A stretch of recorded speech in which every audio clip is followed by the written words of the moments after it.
Dr. Oba T'Shaka Show. Free your mind, and the rest will follow. A show for all who are on the journey to discover the truths about their identity, history, culture, politics, spirituality, and family relationships. This is a show for the Black Freedom Movement and the Black Power generation and the hip-hop generation, including Black Lives Matter and associate activists, all of whom are seeking change. Dr. Oba T'Shaka and his guests are dropping knowledge and insight from his successful organizing, research, writings, and innovative thoughts, the best of which have piped into God's mind to lift you up higher and higher. To the bosses, OGs, rappers, influencers, and those looking to evolve from the constraints of misinformation and miseducation to build a foundation for personal growth, love, and mental freedom. Check out the wisdom of the OR. Yeah, that's the original revolutionary, Oba T, who inspired 1 million black men with his rousing speech at the Million Man March, and who continues to fight, write, and speak the truth. Dr. Oba T'Shaka is one of the deepest deep thinkers in the world today. A quote by Dr. Asa Hilliard. Dr. Oba T'Shaka, then Bill Bradley, was the best leader organizer in the Congress of Racial Equality, CORE. An endorsement from Dr. George Wiley, Associate Director of National CORE and the best organizer blacks produced in the 1970s as the organizer of the National Welfare Rights Organization. The Dr. Oba T'Shaka Show. Free your mind, and the rest will follow. Greetings to all the viewers. How you all doing? Just a few reminders for all of you who are new. Hit the red button, which is the subscriber button. And if you like the show, hit the like button. I want to thank Brother Ogawa, who has set up a web page for me. And when he comes on, yeah, he's there. Type in how people can get to that web page, Ogawa, but thank you. He did this on his own love and skill. The topic for today is the third of a series, and the first one was a profile on Trump, astrological, biographical, political, and historical. Because I know a lot of people think astrology is mumbo jumbo. Well, they all fit. What was the purpose? So we can whip them. Know your enemy so you can defeat your enemy. Part 2 was on Kamala Harris, and did the same kind of profile. What was the purpose? To know her so we can support her. And the more you know, the more you're going to see why you should. And I'm not raising her up to be a revolutionary or nothing. She's not. You don't become vice president as a revolutionary. Get real. But she's the best antidote we have for whipping him. So that was part 2. So today's show, part 3, is to define what we see as our own national and strategic interest as a people. And in this particular presidential race, it's to really raise the question of, is this just another presidential race between Tweedledee and Tweedledum, as I hear some people saying? Really? That's what you call street wisdom based on no knowledge. Or is there something bigger going on? So the topic for today's show is, what's at stake for Blacks in the coming presidential election? This discussion is taking place within the historical context of comparing this election with the presidential election of 1876, with Rutherford B. Hayes and Samuel Tilden. And it is within the context of Project 2025. And how does that tie into what's going on in this election campaign? You're very privileged to have before you an esteemed group of people. And I want to apologize. I wanted to have a sister on this. I wanted to have a number of sisters on. The sisters I wanted on, each one didn't work out. And I see a sister here, Gloria Briscoe, that if I had thought of it earlier, I would have had you on. So the next show, I want you on when we talk about this. And let me know if you're free, because she's well informed on the issues. The sisters have been a real power force in this, and it's inappropriate to have this discussion without them playing a big role in this. So we have before us an esteemed group right here. First of all, Dr. Raymond Windbush. He's been on this show a number of times before. You know him. He's a distinguished scholar. He is a psychologist. He has written books on reparations.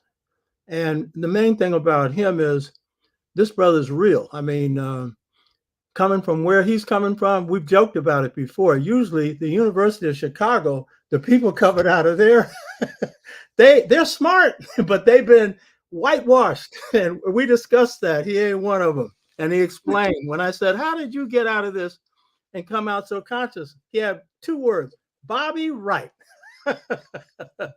That would be one of the best professors you could ever have on the psychopathic racist personality. One That's bad right. one. So, and I want to say another thing about Raymond. Raymond knows where all of the skeletons lie. I mean, if there's some shit going on, Raymond can tell you, man, this is really what's happening. I say, really? That's not what they said. No, he was there, or he saw it, or he's got proof. So that's so you're going to have him, and this is a real treasure. And then, of course, you all know our distinguished professor and scholar, James Smalls. Smalls and I have been on the same Black nationalist, Pan-Africanist, Afrocentric trail longer than we can count, and we've done a lot of things together. But this is a brother who has many things going for him. He spends probably more time communicating on this AfroNet and this whole thing on the computer, and he's got a huge following, and these young people really love him. But what Smalls has got going for him is, as Raymond Windbush has, is wisdom. This brother has a deep well of wisdom, and he appreciates this deep well of South Carolina that he comes out of. And so whatever you see coming out of his mouth is going to have some insight to it. So I want to say welcome to both of you, Raymond and James. Welcome. Thank you, sir. It's good to be here with both of you guys. Right on. That's right. That's right. Enjoy this. So we're on a time thing, especially with Dr. Raymond Windbush. He is in Atlanta, and he's getting ready to do a reparations piece. He's doing some work on that, but he's so committed that he said that he had some time. So we're going to have him leading off on this discussion of what's at stake for Blacks in the coming presidential election. And what I would like to do is just let him speak about what you see as the historical significance of this election within the context of Project 2025, what's at stake for Black people, and any other views you have, because I know you got some real views on this. Well, where do we begin? I mean, usually every 4 years, African people in this country say we got to choose between the lesser of 2 evils. And as you said, Oba, at the beginning, that you can't be a revolutionary, become president of the United States, vice president of the United States, maybe at the, congressman level and congresswoman level. We're seeing some change in that. But this election is different. You compared it to the 1876 election of Hayes and Tilden, where there was a dramatic change from post-Civil War, the so-called Reconstruction, to Jim Crow. And Du Bois called it the nadir of the Negro in America. I kind of disagree with Du Bois on some of that, but it was a low point to be sure. This election, we have an avowed white supremacist running for president, again for president, I should say. And he's using as his base doctrine this thing by the Heritage Foundation called Project 2025. Most of us have not read this. We've read summaries of it. I first got acquainted about it through Carl Nelson on his show, and posted something about it in early January, and then people just didn't hear about it. I read portions of it, was appalled, and it's really like what I call a Christo-fascist document that has been in the making for the past 2 years by the Heritage Foundation, very conservative think tank in Washington, D.C. I'm just going to say a couple of the things, and maybe we can, you can ask some questions about it. I liken it to, if you've read Margaret Atwood's book, Handmaid's Tale, and they turned it into a TV show where the United States becomes like a Christian nation or a Christian nationalist nation. And they call it Gilead instead of the United States. And the Heritage Foundation, either they looked at the show or read Margaret Atwood's, novel and turned it into a document that calls for, among other things, it's based on this whole idea of unitary executive theory, which is like trying to put all power into the presidency of the United States. So FBI, DOJ, all of these things would come under the president of the United States. It's really setting up a dictatorship. They want to do away with the Department of Education, Homeland Security, no climate research. I mean, that would be a so-called no-no. And basically, and one of the most critical things is that all federally, qualified workers or civil service, it would be then politically appointed, so that you would basically have, as the government, a dictatorship. And, I don't use that term a lot, but that's essentially what it is, to set up a dictatorship. And there's so much about it, that, wants to cut Medicare and Medicaid. The document says that undocumented aliens in this country will all be deported. We heard some of that last week in the debate between Harris and Trump. The interesting thing, I mean, we know that Trump is a liar, so he constantly says he doesn't know anything about it, but his vice president choice, J.D. Vance, wrote the introduction to it. So there's, all of that is probably one of the most fascist documents I've read, other than maybe Mein Kampf that Hitler wrote, close to 100 years ago. But it's a very fascist document. It's been adopted by the white Christian nationalist movement, which is really kind of a combined hydra of, so-called white Christians, fascism, and then religion, all kind of rolled into one. So I'm going to stop there. Maybe we can get some questions and, have a dialogue for for the time I have. Yeah, so why don't you go in a little bit more into when you call this Christo-fascism, Christian fascism, more of what you see. What is that? Where is it coming from? What are some of the doctrines that they're pushing forward, and who are some of those forces? Well, I mean, white Christianity in America, I always call it churchianity rather than Christianity, but it's based on the idea that God has chosen America.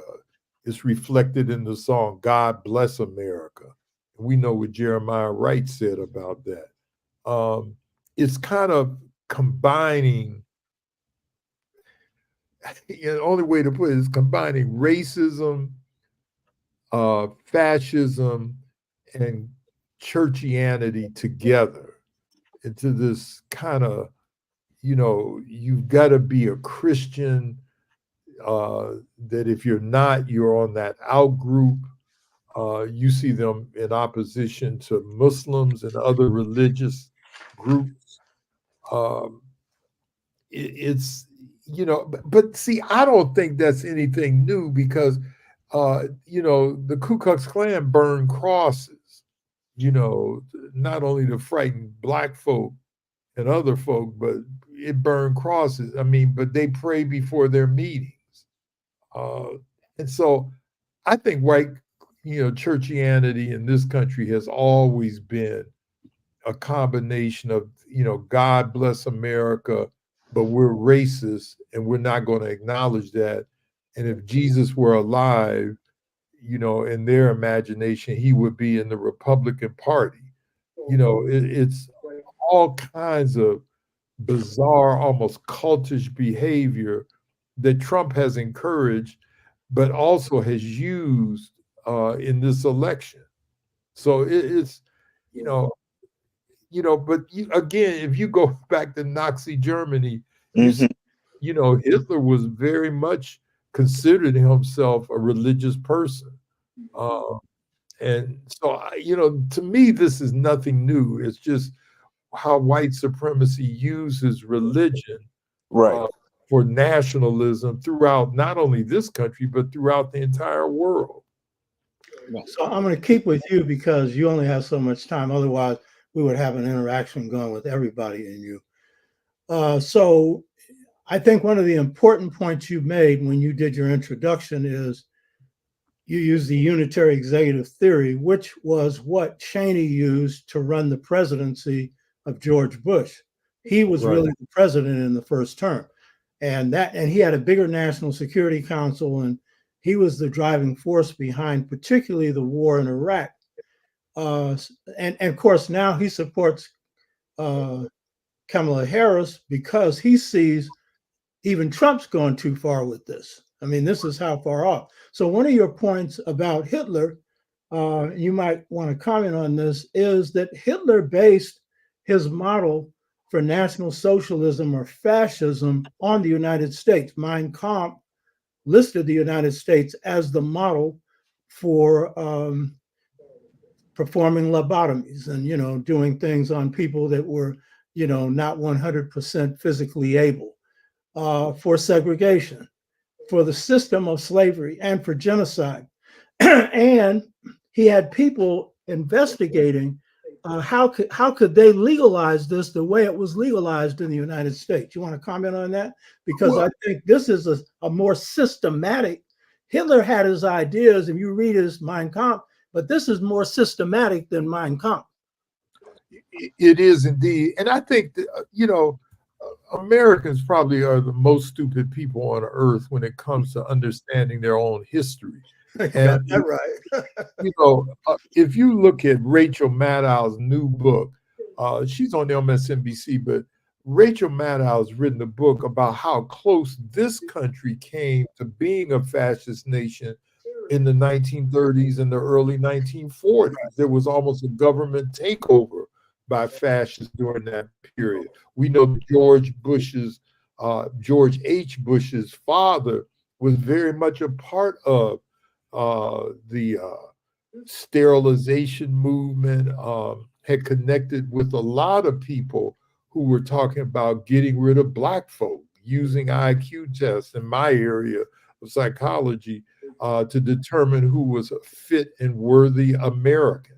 And it certainly wasn't us. It wasn't Native people. And at one time, not even Chinese, the so-called yellow peril. So Americans don't understand their own history about fascism. This country has always been fascist. It rose up probably in the 1950s under the McCarthy era when they were going into people's business. Paul Robeson testified before Congress and, yelled at McCarthy for what he was doing. So it's not, this country has always been, on the brink of being totally fascist. What we have now, and I think that's why Dick Cheney and his daughter are so afraid, because they're going too far, in their opinion, because they want to get rid of the three branches of government. The guy that heads the Heritage Foundation says this is going to be the second American Revolution. And in that implied a threat saying the only way it's not going to happen is without bloodshed if the left doesn't oppose it. So we're in a very critical period. Democracies at the institute that I run at Morgan State, democracies last an average. If you just look at world democracy, they last an average of about 150 to 175 years. The United States has been going on now for about 224, I think it is, years. So we're overdue for a fascist takeover, if you please. And I think we're at that point right now. This election is probably, it is the most important election of my lifetime, and really probably the most important election since 1877, which changed the course of history for African people in this country. Raymond, Brother Shaka, can you hear me? Yeah, I can hear you. I'm looking at your program on my cell phone. Yeah, okay. So just, you're not talking now. We'll get you later. Okay, no problem. You're clear, you're in. But it's okay. I just did a little text to I told him I was going to be 15 minutes late. So we can have a dialogue to about, I guess that would be about 10:45 your time. Okay, good. Go ahead. There was a question here by one of our viewers, Loud to Zoo. He wanted you to actually define fascism. What do you mean by fascism? And he's also asking, is fascism more dangerous than white supremacy? See, we know what white supremacy is, I hope, but fascism is when all of the government is totally centered on a group of people that runs everything. Right. And usually it has a leader, a very powerful leader like Adolf Hitler or Franco during the war in 1930s and stuff like that. Orban, we were talking about that before the show. Orban in Hungary right now is a fascist. It's right. And someone told me it comes from a word sticks or something, that where you bind people together with a unitary ideology and basically run the country based on that. And so we've had several fascist government, again, with the United States teetering on that right now.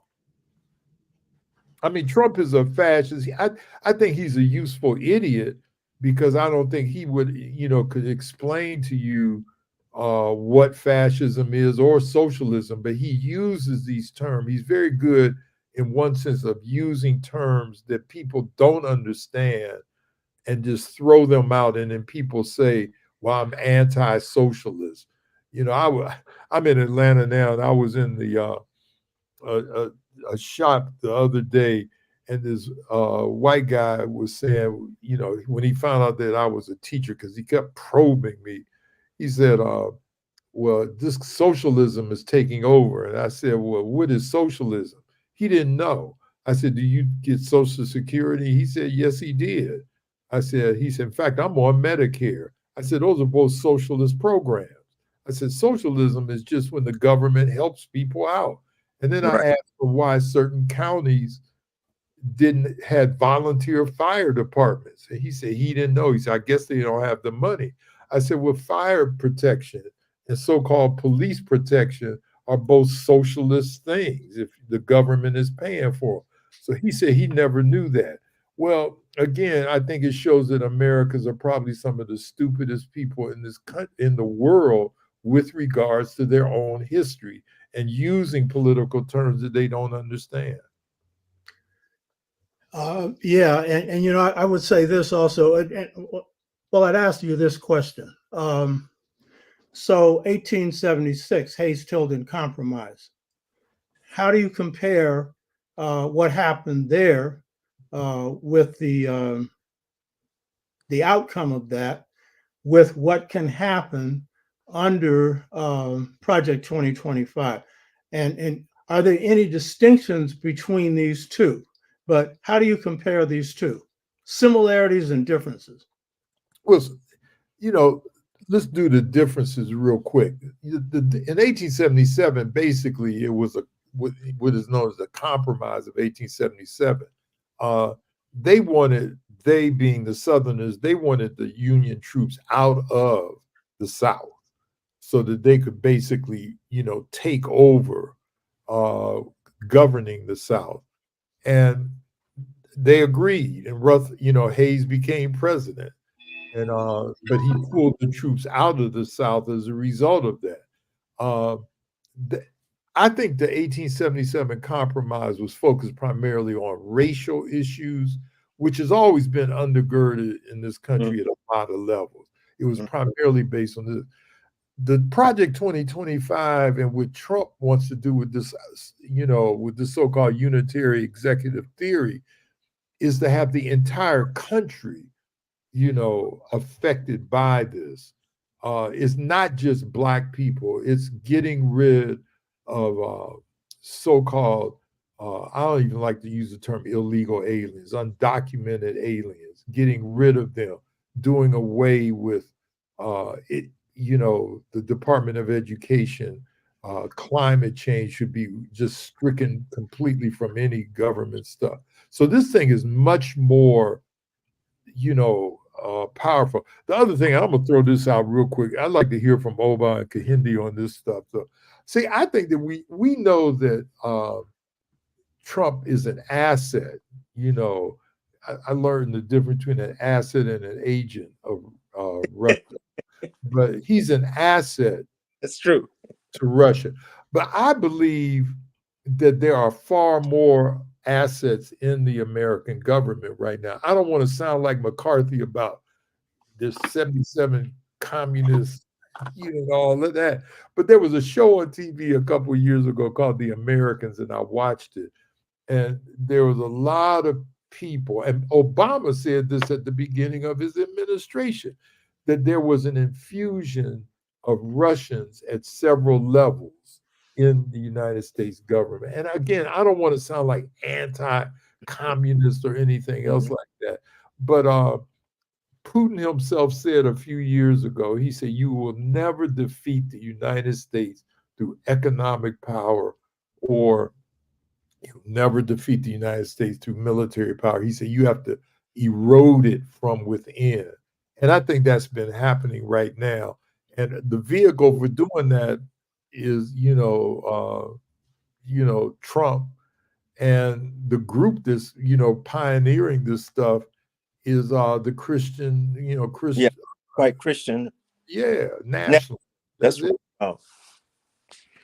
Y'all talk. I talked enough. I got a few minutes. I want to hear what y'all got to say. Yeah, what I'd say is that you're right, that 1876 was a project for returning Blacks to slavery. Exactly. And Frederick Douglass said it nearly correct. He said, Blacks after emancipation under the Hayes Tilden Compromise became slaves of all white people, right, and particularly Southern whites, but anybody else as well. That's half correct.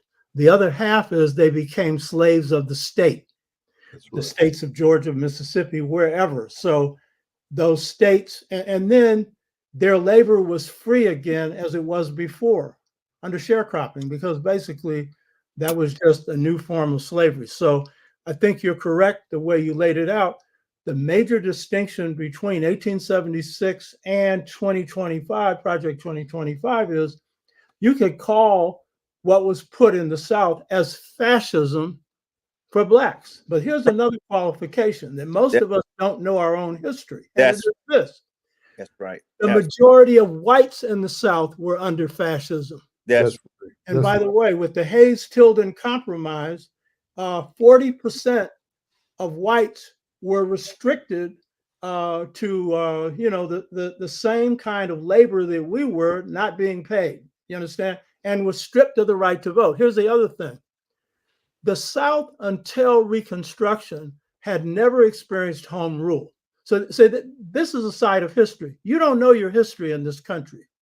Almost everything you've been told about your history is a lie. It's not just about Black people that's a lie. It's about how the system was set up. Most of us don't know how the South was ruled. This is their internal fascist system through county courts. Hardly nobody knows that. If you take a course on history in the United States, they will never tell you county courts, the judges ran the South. And any one of you up here, I bet you not a single one of you know this. And they were appointed by, the people who are running the country, a legislature or whatever. And then the second and third thing were slave patrols and slave militias. And what we also don't know is that's what brought on the Civil War. The South did not secede from the from the Union. They voted not to secede. It was the party in power. It was the Democratic Party at that point that had the slave militias that forced that. That was forced in Virginia when they had voted against secession. Why would they secede when they knew they'd lose? When slavery was guaranteed, and when Lincoln came to office, Lincoln said he was against slavery, but he'd do nothing to dismantle it. So the South was secure.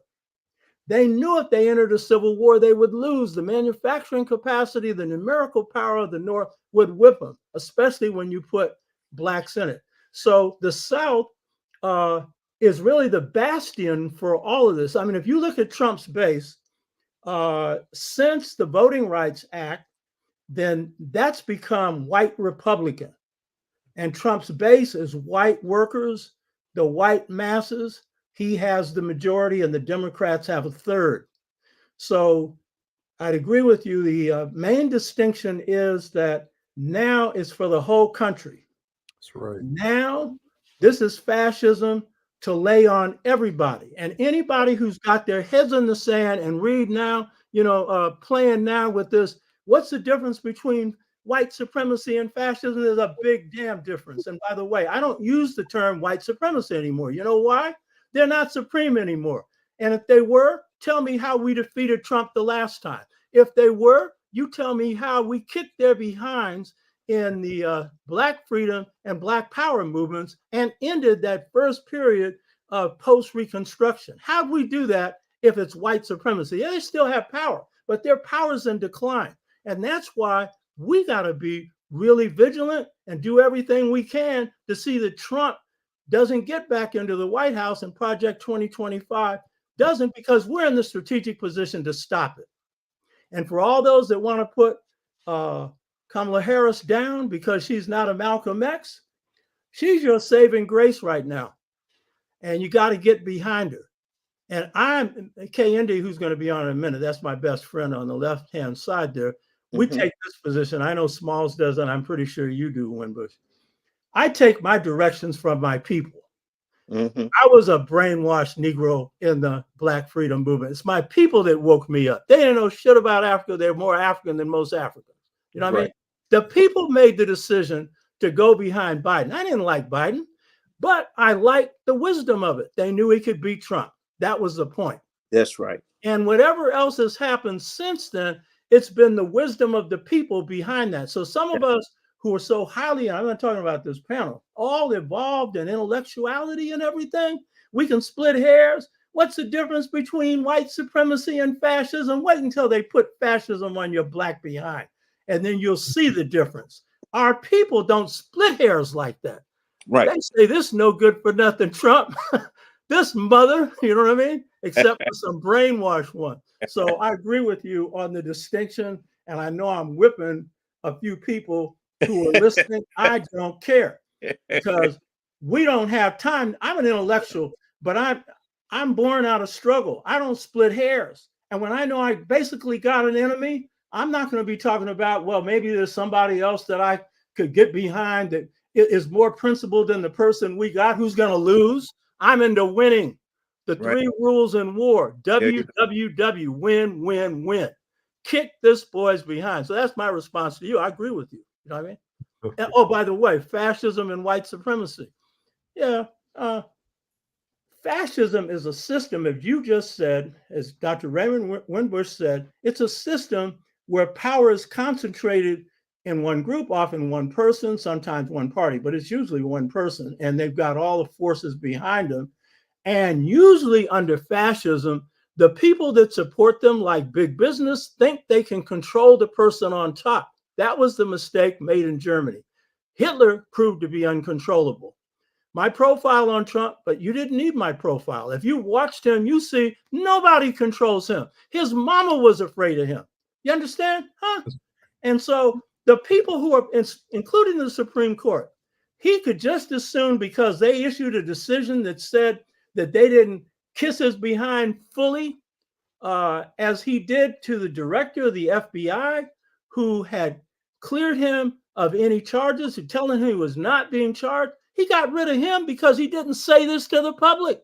This boy is a nutcase who is out of control, but mainly nobody controls him. He doesn't even control himself. So you want to talk about what fascism is? Hitler was at least somewhat predictable. This boy is not predictable. And so if you want to know, you want to get philosophical about what's the difference between white supremacy and fascism, when they lay fascism on your behind, you're going to have a real trouble resisting. Under white supremacy that is in decline, that's why I don't use it, we can whip them. It's going to be harder to whip them if they get the White House, the military, FBI, the CIA, and everybody else under one person's command. And this boy's told you he's going after anybody that said anything about him he didn't like. So, yeah, I agree with you. I'm sorry I went off like that. But this is serious ass shit. I know I'm not supposed to say this on TV. Think it's just another election?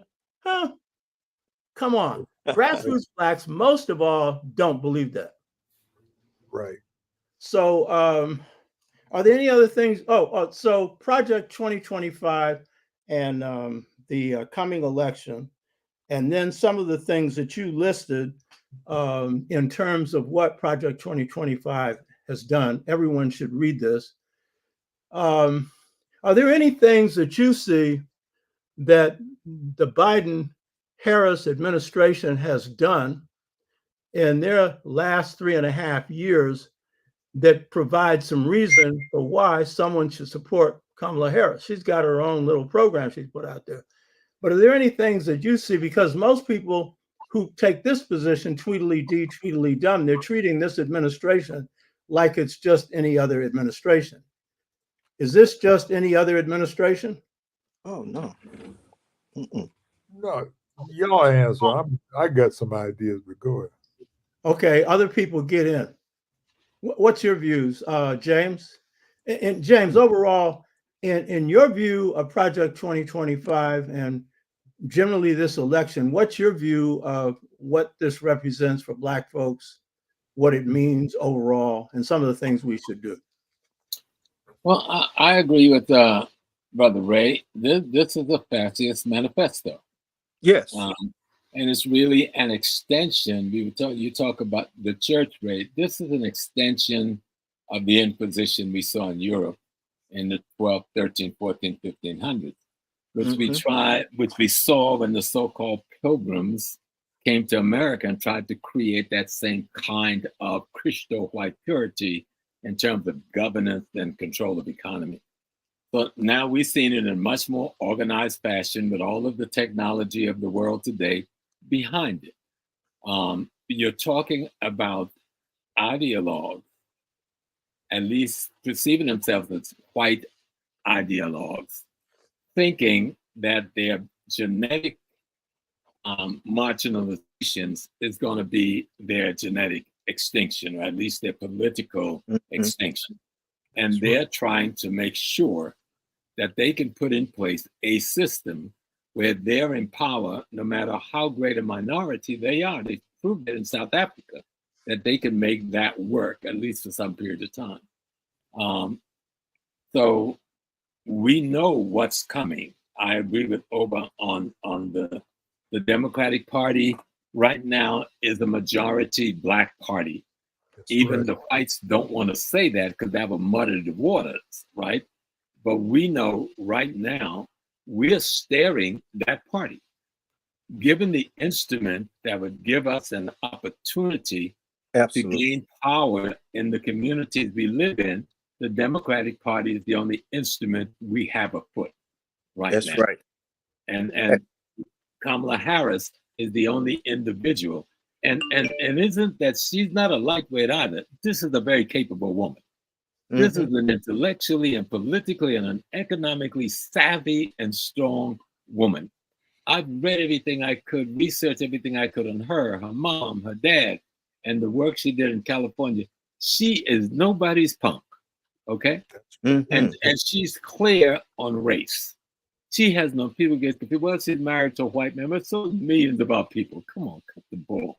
You know, she's clear on race. Her granddaddy is white. Okay, her mama and her grandparents is Indian, and her daddy and her grandparents on that side is Black folks. In America, that always meant Black. Black. Right? Look at the four of us sitting up here with our complexions. Right? So, you know, we need to stop the baby foolishness. But I just had to lay that out there because I've heard some of it and it's so trivial and foolish.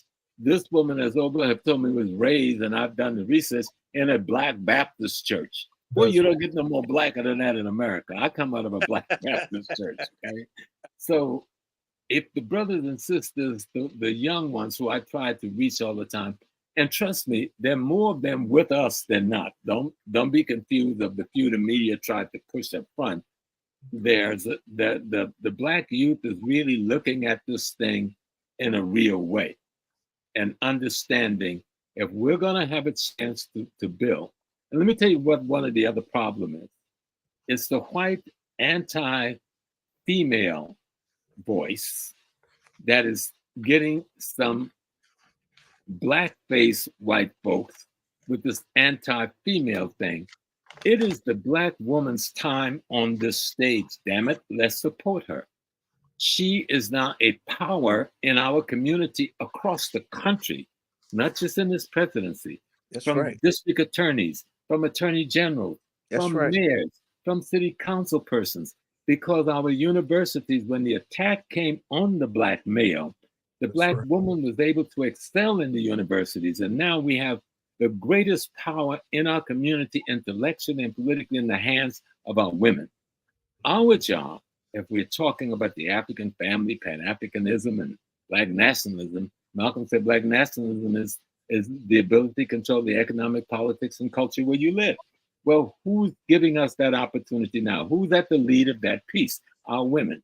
We need to get in touch with reality, get on board this train. Let's defeat the fascist machinery that's trying to come in as Trump. Because we understand the military-industrial complex. Eisenhower spoke about it in his going away speech. It is firmly rooted. It is firmly behind Trump. We understand the oil conglomerates, firmly rooted, firmly behind Trump. We understand the agro-conglomerates. We don't think about agro-conglomerates controlling farmland in Africa, farmland in Haiti, farmlands in America, making trillions of dollars and controlling what we eat across the world. I mean, the war in Vietnam was fought over rice more than it was fought over ideology, you know? So we need to think and study history. So I'm on board that, listen, we have got to not only defeat them, we've got to defeat them terribly. We need to crush Trump and the Republicans in this time. And the only machine we have to do that with today, and in any other terms, short term, is the Democratic Party. And Fannie Lou Hamer would tell you, given her history, and how she fought to use that party to free Yes. the black people of Mississippi, that we better get on board That's and it. begin to read our history and understand how to use politics where you are, to not be involved in the political process, to say, I'm not going to vote. That's unrealistic. It means you're not involved in your reality. The reality in the United States of America is that we must use the tools and the machinery available to bring about political change. And right now, those tools is called the Democratic Party in black hands and other progressive people, whatever their races are, that want to see a civil society that's based on true democracy. And I think that's possible. Brother Kehinde, first I want to introduce Brother Kehinde, who's on the left. That's my best friend here. Yes, This sir. brother here is, by the way, he didn't tell me till last year. He's a graduate of the University of Chicago. I was telling Ray Windbush this because most who come out are useless to us, but they're bright. They go in smart and come out brainwashed. But this brother, I think, went in conscious and came out conscious because he got he's got one of the roughest lives. I don't have time to go into this, but it would break the average person into pieces, and you'd never guess it.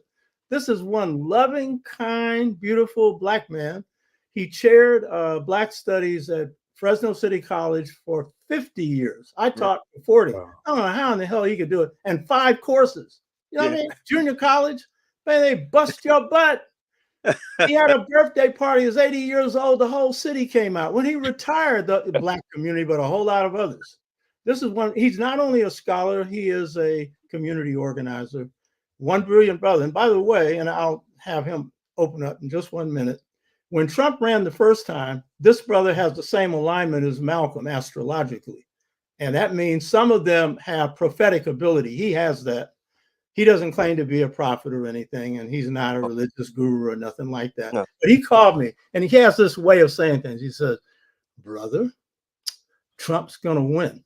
And then he said, it's going to be good. And what he meant was, it's going to require us to get our black asses together. You know what I mean?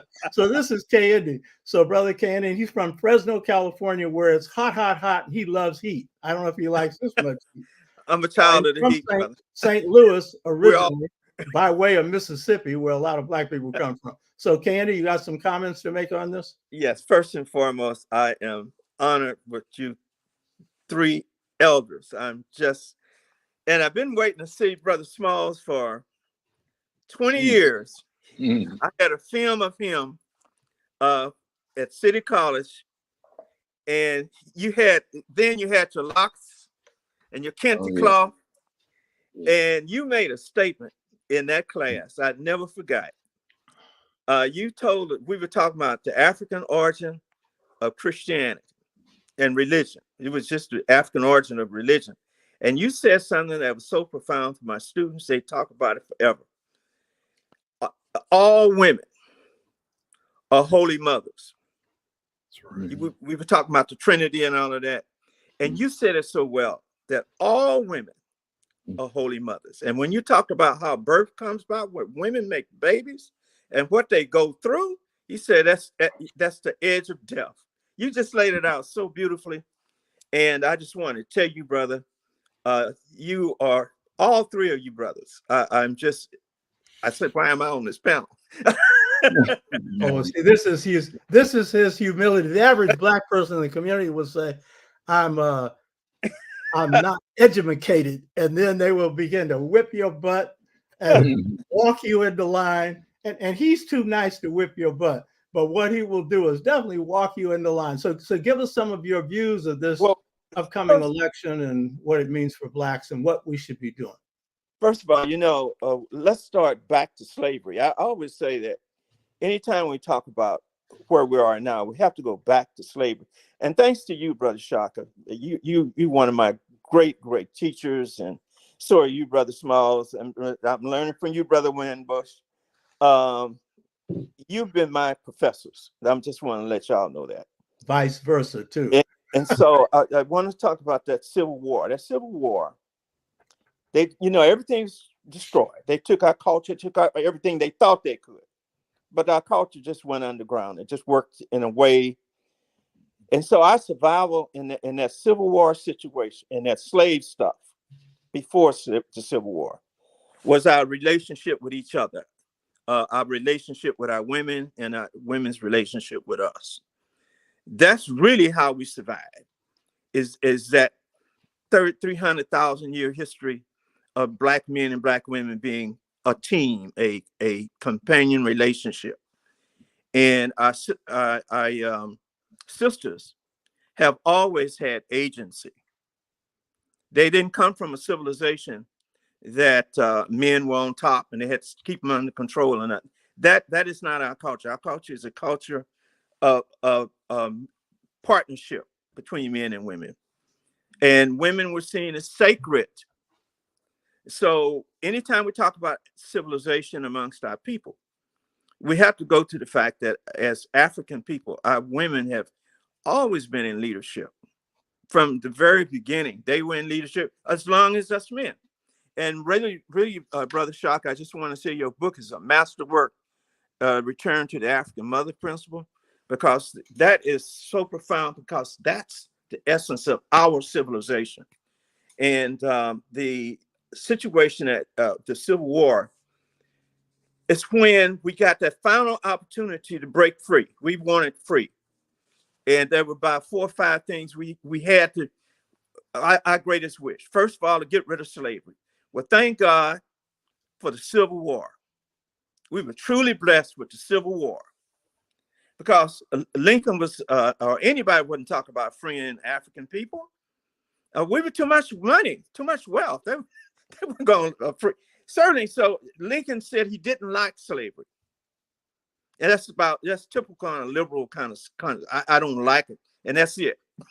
Yeah. And he even said, as you remarked, brother, he would keep slavery for it's what is necessary. That's just his history. But what happened in that situation, we came in a situation when the two forces were at each other, the North and the South. And what everybody want to say, it was all about slavery. It was all about slavery. And so the North was losing that war. They were losing all they had bad generals, et cetera, et cetera. And so Martin L. Delaney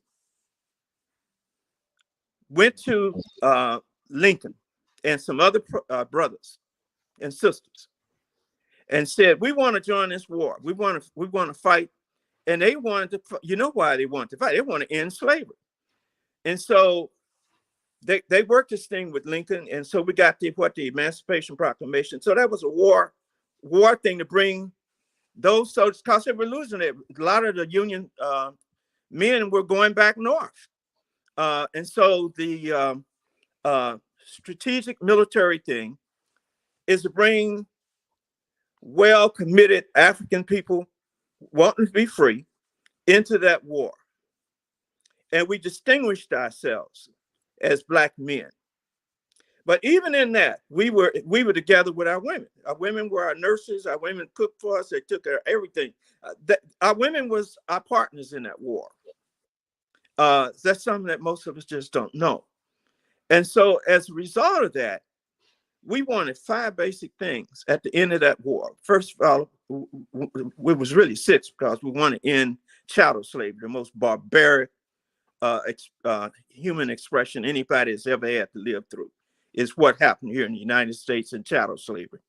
And so the victory we won with the Union, and it was there were 5 things we wanted when we went into that war. First of all, as I said, we wanted to abolish slavery, but the second thing we wanted to do is restore our families. That was a top priority of us, to restore our families. The second thing we wanted to do is get land. We knew that's where our survival would be on terms of land. So we wanted land.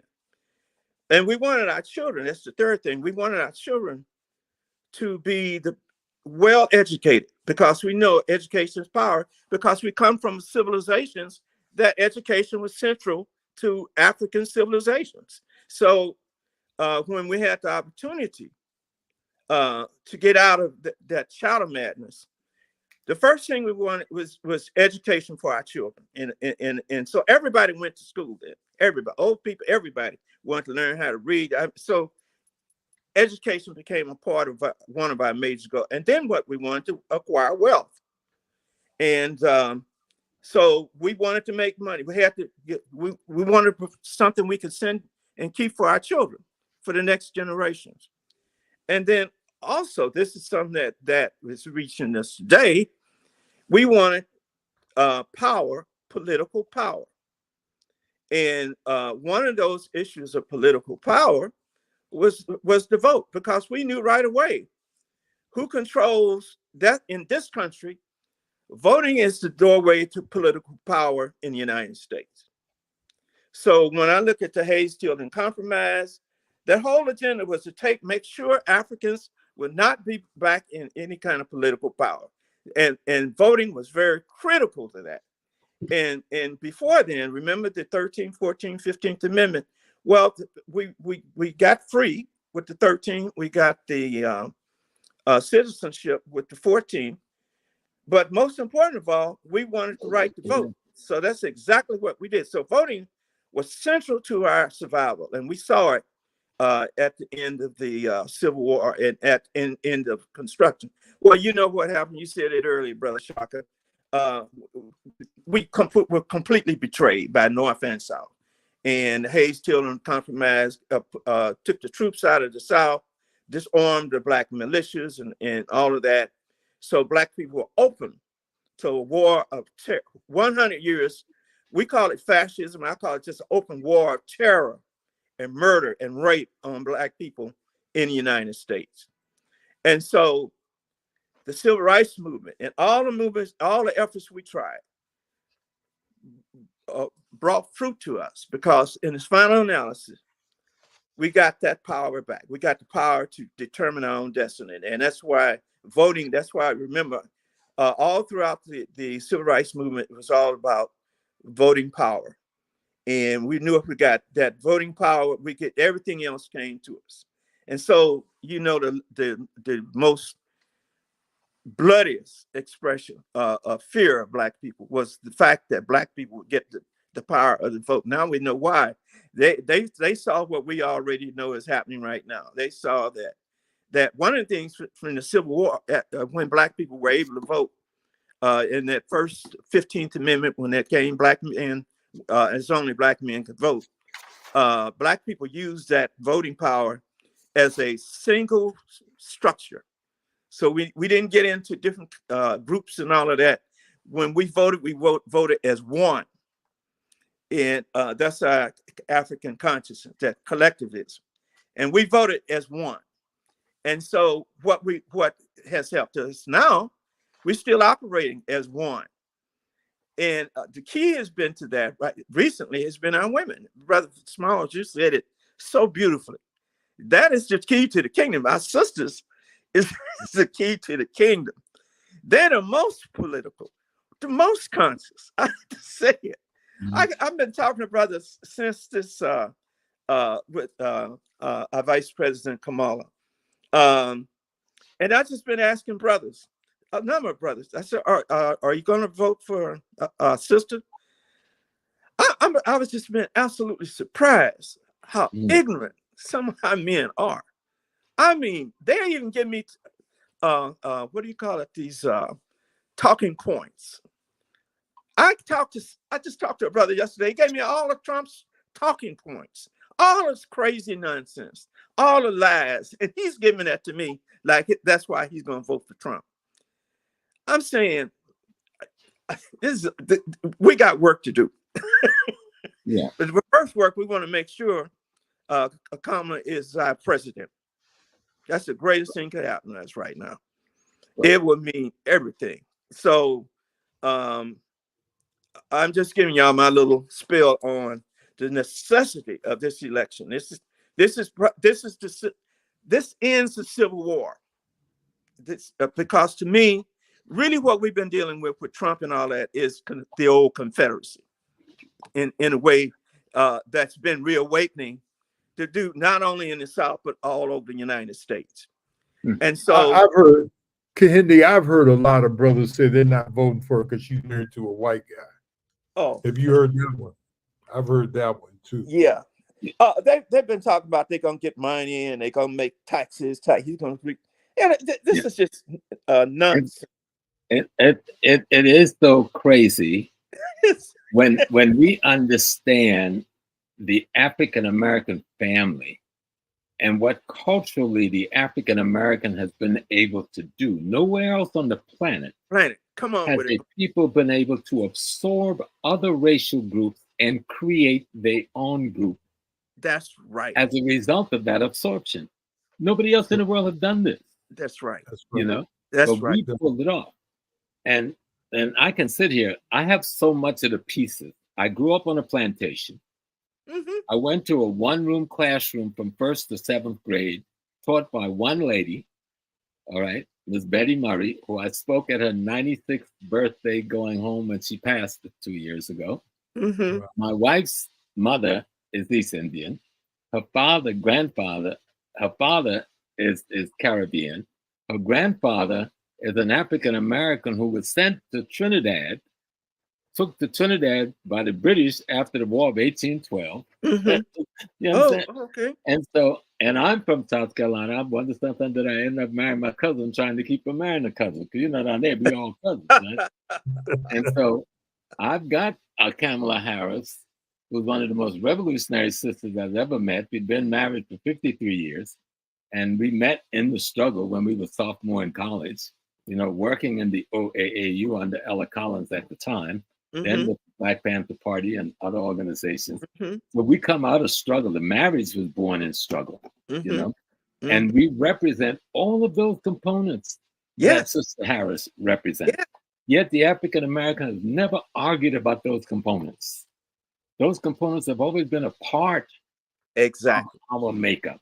We go from black to so light you can pass. Absolutely. You know? Well, I remember when I met her dad, I go like, dang, she's married to, see, daddy is a white man. So I was going to kind of back up about the relationship. So the old man told me, he said, James, come by my house next weekend. I want you to meet some of my friends. When I got back next weekend, he had 3 of the most revolutionary black-skinned African men I'd ever met. And so to tell me, Negro, don't get confused about what you see, right? And this is Mr. Sixto, my father-in-law. But just making that point, because sometimes we miss the point. Come back to Brother Ray's analysis. Right.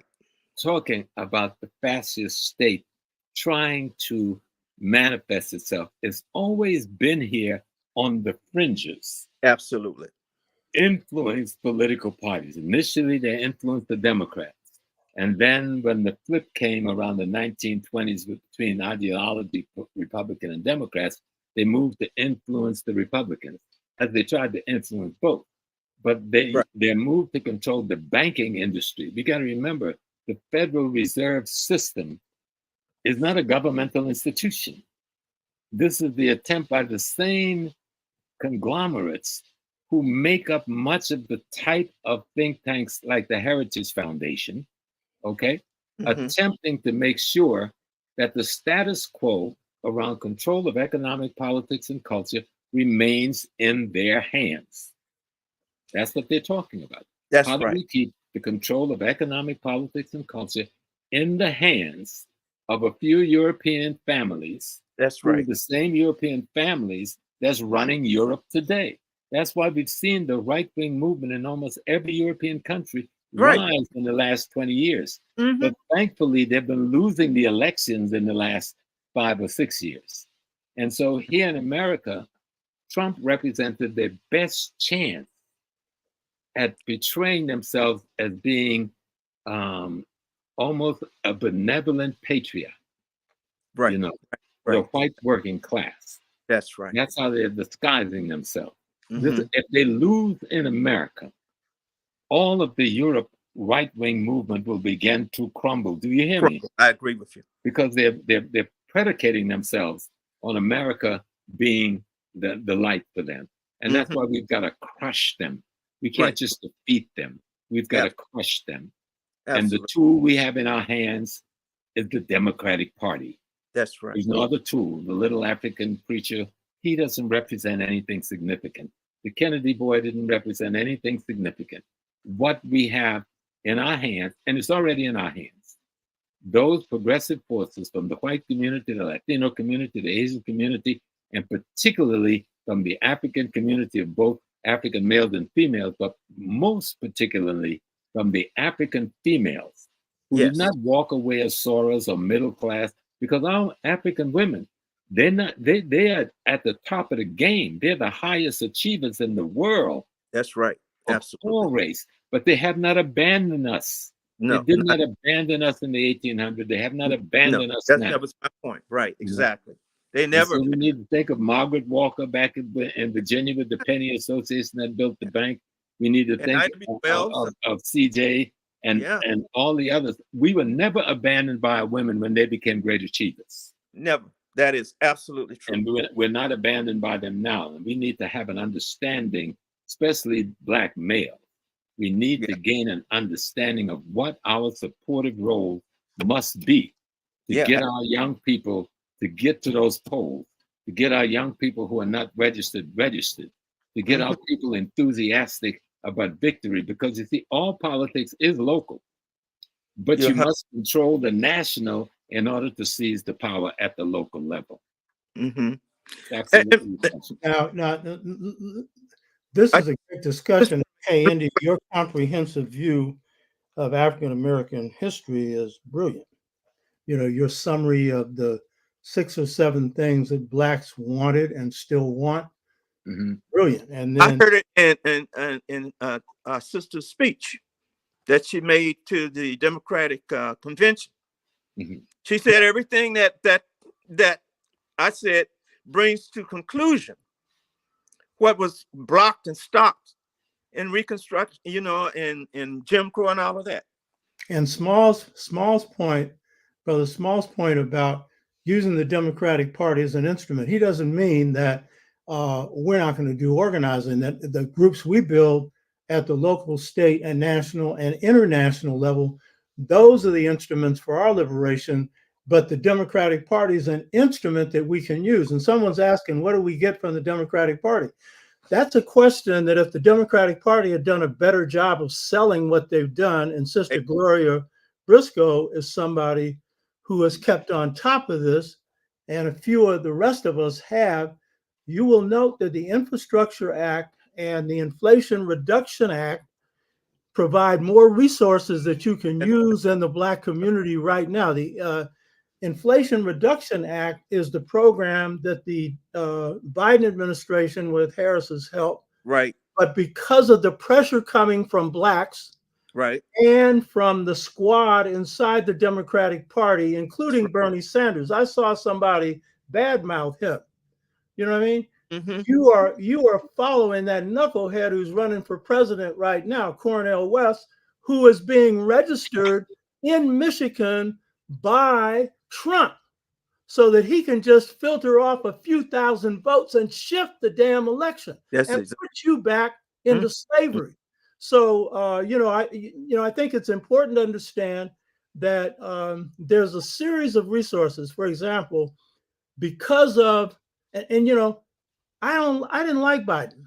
What I didn't like about him is I knew he's a cold warrior, and so he's going to go out and start some wars. Now he has been smart enough not to put any troops on the ground or be too soft on things like what's happened in Gaza.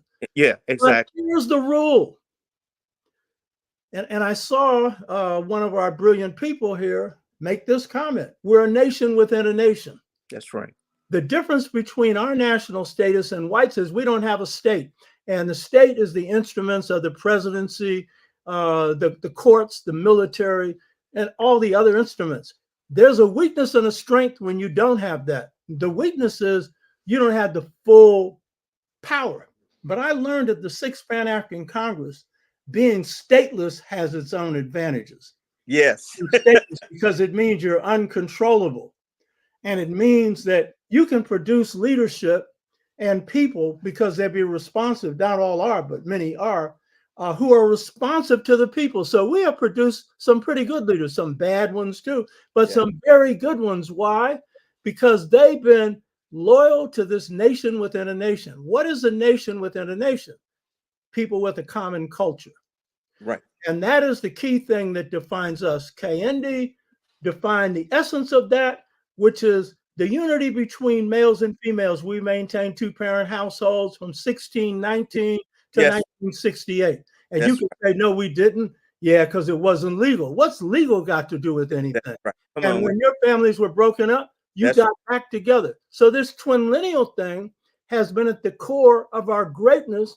And for 100 years, from 1865 to 1968, 75% of our families were Black males and females, now 29%, due to forces that have hit us. And you may not know this, but this old man who's in the White House, and see, the same thing happened with Johnson. And Malcolm made a mistake of misreading Johnson because he was just looking at what we call the white supremacy. And he's right, he's a racist. Yeah. But guess what? He came out of state universities. Those usually are better institutions because people are closer to the ground. Then what did he do? His first teaching assignment, he was a teacher. That's right. Teachers, social workers, those make the best leaders. You know what I mean? And what did he do? He taught Mexicans, poor Mexicans. And while he was a hating white man, he was also a populist, not the phony kind that you have with Trump. He cared about poor people. That's Why? right. He was a New Deal man. So if you look at the Great Society programs that he put forward, when I took over the War on Poverty program in San Francisco in 1966, first takeover in the country, some of you will say, oh, that's handkerchief hit. Depends on how you use the money. I gave 25% to Chinatown, 25% to Mexican town, and 50% to my town. That's how you control an alliance. And then I funneled for 3 years. I controlled all the money that came into San Francisco. And I put a guy in charge. You've heard this before, but you need to know what this means because you're in the same position now. This is what Professor Small's talking about, how you can take advantage of what's being done. And so for 3 years, I put a guy named Will Essery, who's now 95 years old. My former chair, he's older than me. And because I don't take money in any movement, I said, I'm putting you in charge of this. You put these millions into block organizing. And he did. The only block organizing done in the country, the only other time it was done was Denmark Vesey. And we're running around here talking Black power. Get your Black behinds on the streets and organize on the street level. People in Chicago, had they done this when Harold Washington was in power, you'd still be running Chicago. So the first thing I wanted to say was that Kehinde is perfectly right when he said the basis of our power has been the cooperation between males and females. By the way, this brother's been married over 50 years. James Smalls has been married as longer. And he worships the Black woman. He knows Black women better than most people other than Black women. Now, he ain't going to say so, but he's got some insights that are beyond profound. Like one thing he said to me, he said, well, you know, brother, the reason why Black women are so important. I said, what's that? This is only one, because he got a million things to tell you what's important about Black women. He said, they make things happen. That's right. Ain't that right? Yes, sir. I mean, the Black freedom movement. Yeah, we had King giving speeches and shit. But when that Montgomery bus boycott went down, it was males and females. But it was the sisters who were the glue. And it was Ella Baker sent in there to set up the Southern Christian Leadership Conference, which King's ego couldn't handle, but he had to while she was in there, because she reminded him of his mother who ran his father, which in most Black families, that don't happen, but in some it does. And in others, it's the other way around. And in my family, it was co-equals. They were both two lions. My mother said, I ain't no lioness. She was a Leo like me.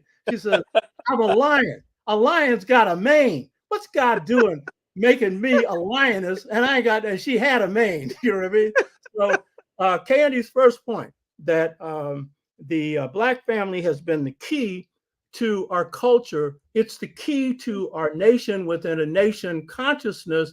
It's a key to our nationalism along with spirit, because spirit is what drives everything. And James Charles is a walking proof of that. So we're in a period of demographic shift. anyone who's talking powerlessness right now, Black powerlessness right now, Trump seems to forget we knocked him out of the White House. That's right. They want to say the Jews were behind us. Oh, Jews behind us, nothing. No, Jews have their own power, no. but no, that's not the case. So we're in an area of demographic shift.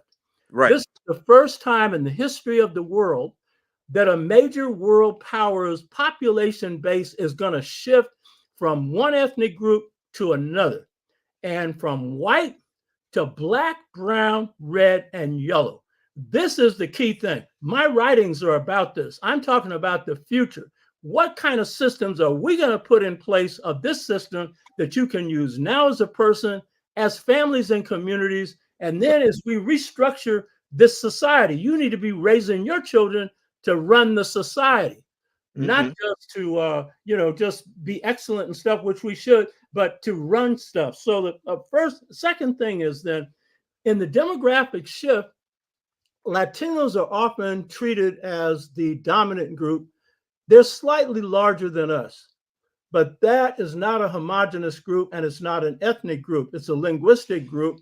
Right. And then, you have some others like the Haitians who are coming in that are not a part of that linguistic group, speak French and, speak their own Creole.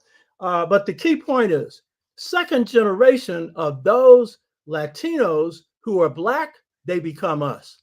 They come into our culture. But the key point is our culture, and you've heard me say this over and over again, my people woke me up to realize this. The culture that drives this country, the culture of popular choice, is African-American culture. And it doesn't just drive the culture of the United States, but of the world. And it's why Kamala Harris is in office right now. And I saw a little comment there about, she says, you're saying she's Black? Well, yeah, her father's from the Caribbean. And yes, her mother's from India. You see, she's Black, but she's Black Aryan. But the thing is, she raised her in a Black culture. You're damn right. She could have gone to Harvard. Why'd she go to Howard? Why does she grin so much when she talks about her frats and everything else? And why is she giving Trump a whipping the kind that a Black woman will give you? Black men have their way. And she said, all the brothers know that. Look, about me, say it to my face. And then the dummy was stupid enough to try and do it without ever looking at him. And she cleaned his clock. You know why? She's smart, but she's a debater. She's a professional debater coming out of Harvard. Howard, do you know anything about Howard debating schools? They beat Harvard. Did you know that? I didn't know that. Me? So this is the second thing. Our culture is driving this. And so when we talk about anything, we need to think not as individuals, like, who am I going to vote for? No.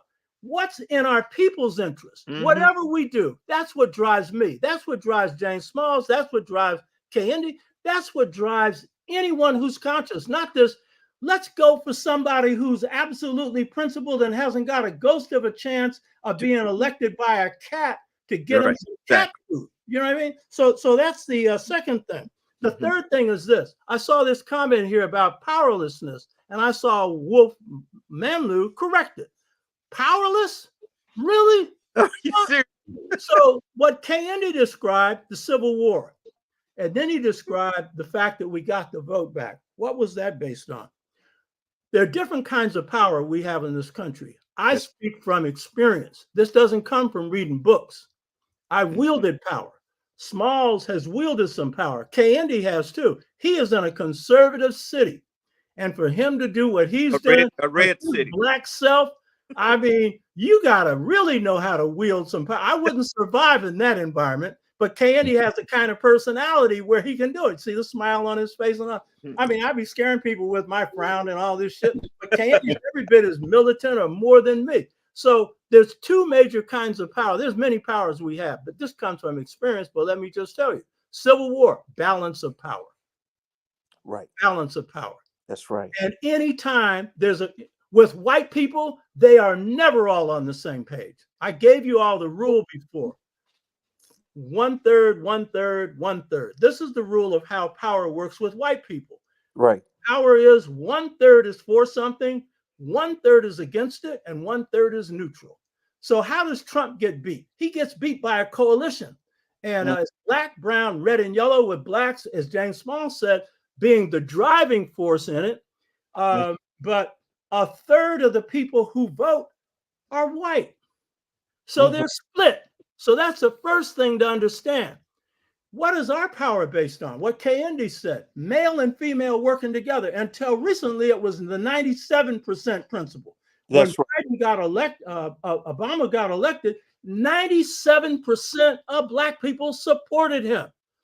When the Montgomery bus boycott went down, 97% of black people were behind that movement. And a lot of Latinos and stuff will say, well, that's not wise politics. You should have one foot in the Republican Party, one in the Democratic. Well, as Small said, what are the Republicans going to do for you? You can't get anything out of that. So blacks are smart enough, but because we have a cohesive culture, we go 97, or the last election, just on elections, because this is more than elections, because Garvey had that. He had overwhelming support in the South, the blacks who were being terrorized. He couldn't get that in Jamaica. He got it here. You know what I mean? So the thing is, what is it that leads us to wield ourselves together in such high percentage points? It's the culture. And even though we got issues, color issues, you know, all kinds of issues, we basically like each other. We got some extreme ones that don't. So that's the other thing. Understand balance of power. So balance of power in the war, 170,000 black people came in and won the war. That's right. Before that, they weren't winning. That's called balance of power. By the way, the British ran Europe and the world based on balance of power. And their strategic positioning. How do I know this? I led the only successful Black Power, Black Freedom movement in the country, but Malcolm came to see it. Malcolm was a backseat driver in this because he just got a chance to get into the movement. They killed him. He was in the nation seeing things. And I got a saying, absence is ignorance. You can see so much from afar, but there are things you'll miss. But he was a pretty good observer, and he saw the same thing. So what is it that enables Kamala Harris to be vice president? Strategic position and balance of power. Absolutely. And the strategic position was that those blacks in South Carolina threw their whole weight behind Biden. And at that point, Obama shuts down the primaries and installs Biden, who he didn't want because he thought he was too old. He knew his strengths and weaknesses. He didn't know what he was going to do when he got in office. And then our strategic position, balance of power, was that was the only primary he wanted, gave us power when they picked him, because it came from our choice. Because these black people correctly assumed that he could beat Trump. And that's what the Democrats wanted. By the way, I want to requote this saying of one of my teachers, Ray Richardson. And this is a raggedy statement. Some of you have heard this before. She says, as messed up as we are, we're not as messed up as they are. This is the other side, because we're beautiful people. We got mess in our community too. And then she said, and we're smarter. And this is the reality.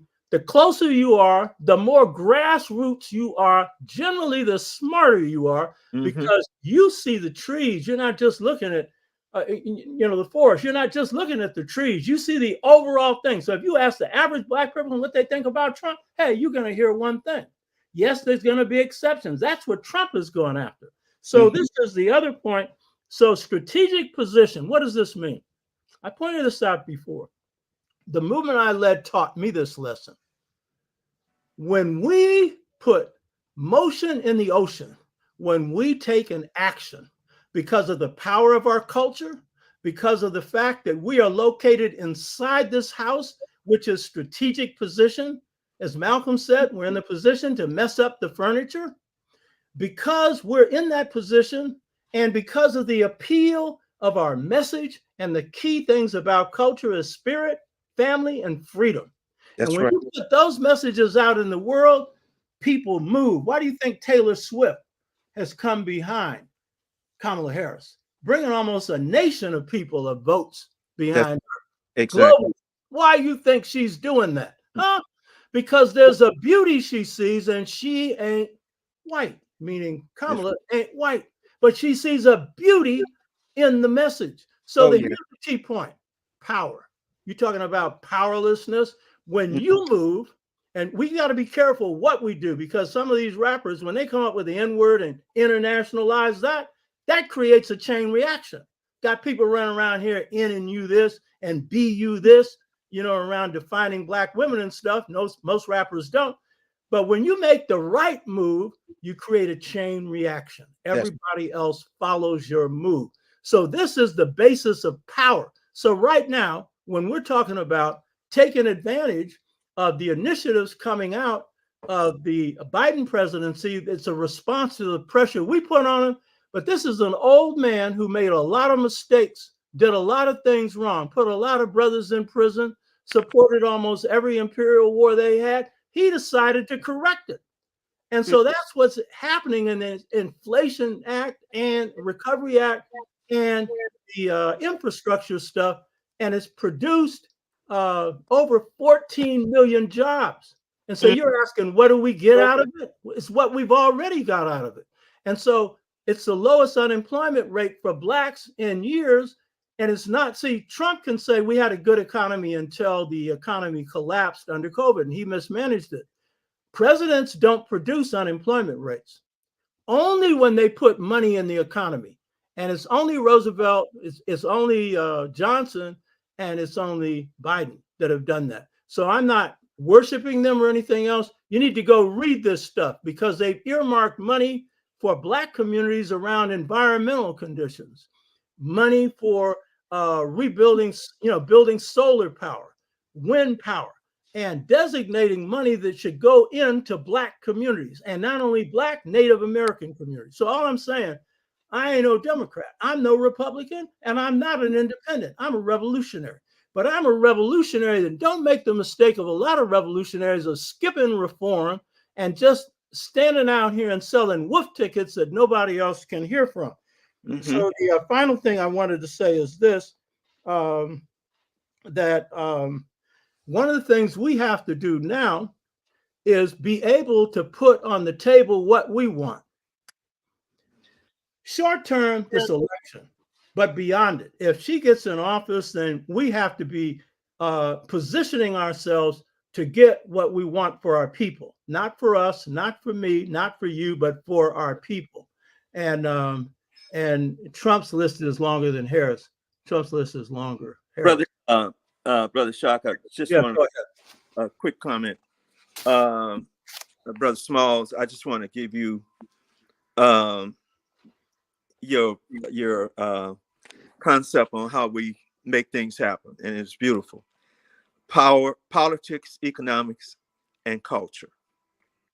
And when she gets elected, that's going to be our particular guide: politics, economics, and culture. And you said so well, brother. I listen to you a lot, all the time, and how well you deal with our issues of economic empowerment, how we take back our families, our community.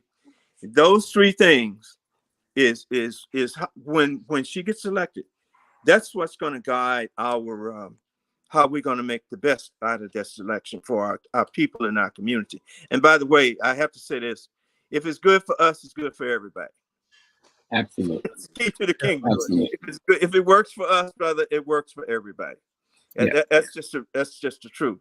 But I want to thank you, brother, for that's my talking point when I go out to the community. And I'm talking to some brothers and sisters.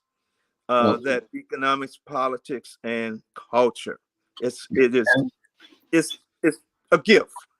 No, and I agree. And I derived that from Malcolm X's definition of Black nationalism. And yes, sir. Leonard Jeffries, who was one of my professors at City, yes. He was a political scientist. And yes, so those are the three elements, and then we put spirituality in as the fourth element. That's the glue that holds it all together. Yes, sir. And as Oba is saying, when the election is over, and we are going to win because we're going to work. That's and right. I like the way Kamala said it. You win what you work for. That's and right. we are going to work for the victory in this election, and we're going to win it. And then we have to try, and a part of our manifesto that lets the national instruments of politics understand what we need for our communities, a part of it is going to have to bring political education on how the system works at the most local level, Right, the greater number of our people. Because you'd be Yes. surprised, people do not know how to get on a ballot, how to run a petition, Mm-hmm. how to qualify for political office.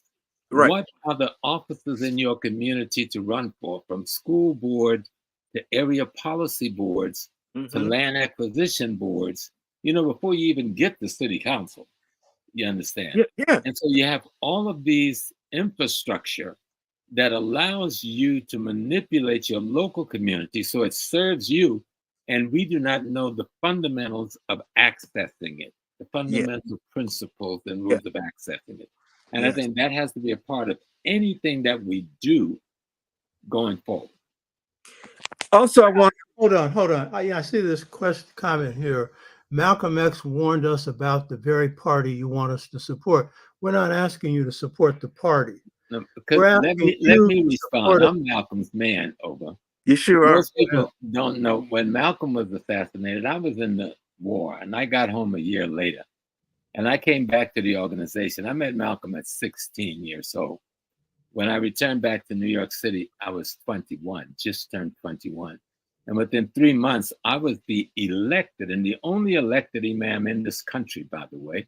I was elected twice, because I turned it down the first time, as the imam of the Muslim Mosque, Inc. By that time, I was very learned in Islam because I was a librarian. I was a librarian in the Navy, and religion was my area of study. And so I came home prepared in many ways, and I became not only the imam of the OAA, of the Muslim Mosque, Inc., I became an officer in OAAU and the number 2 person to Ella Collins' sister. Now, I may have been kept one of the best secrets in this country because they promised to keep me alive, and they did. Because there was a lot of forces, there was wars, there was bad things then. So let people understand, Malcolm was not a foolish man. Malcolm understood where he was. And his analysis was based on your loyalty to that institution versus your loyalty to your race. Your loyalty to your race will allow you to use any institutions to your advantage. Excellent.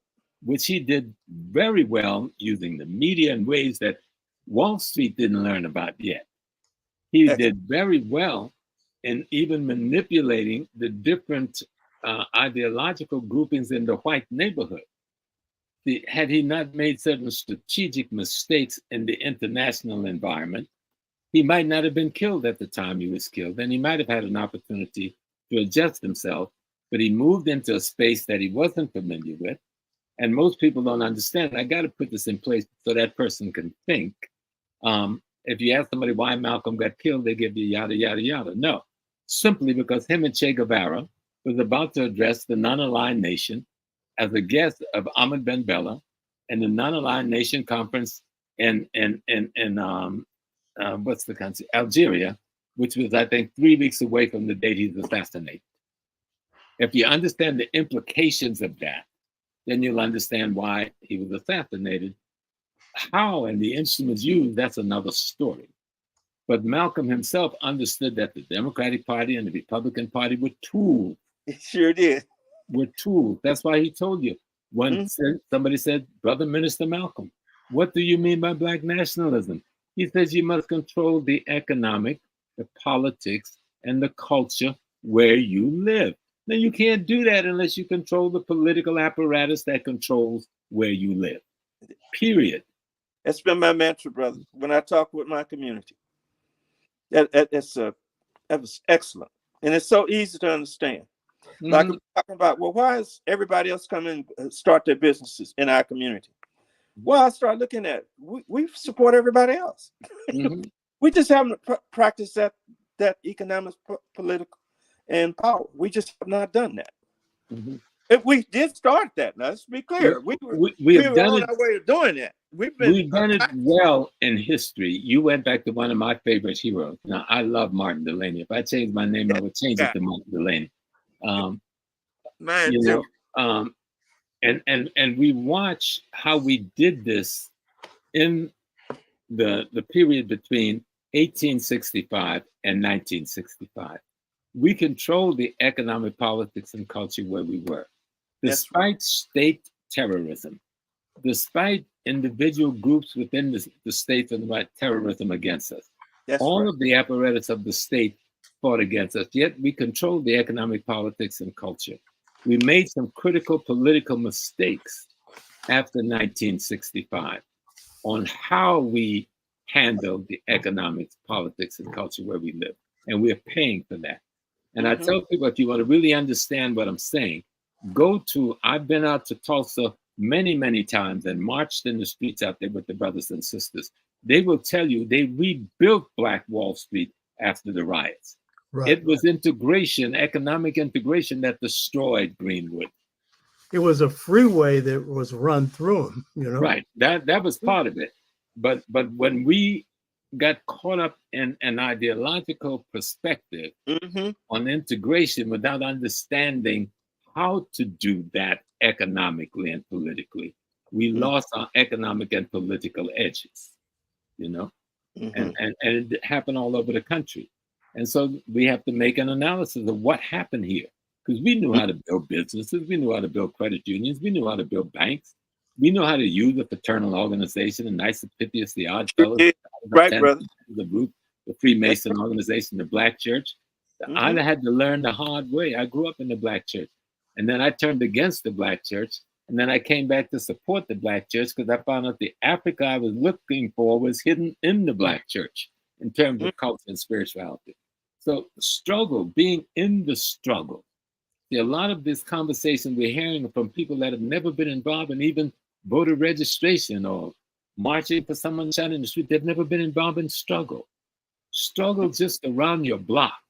Struggle to keep your block clean. I used to run block association. I don't give up watermelon and Kool-Aid to get people to come to work to clean the blocks. You know what I'm saying? I had block street patrols, you know, with the young brothers. This is back in the 60s.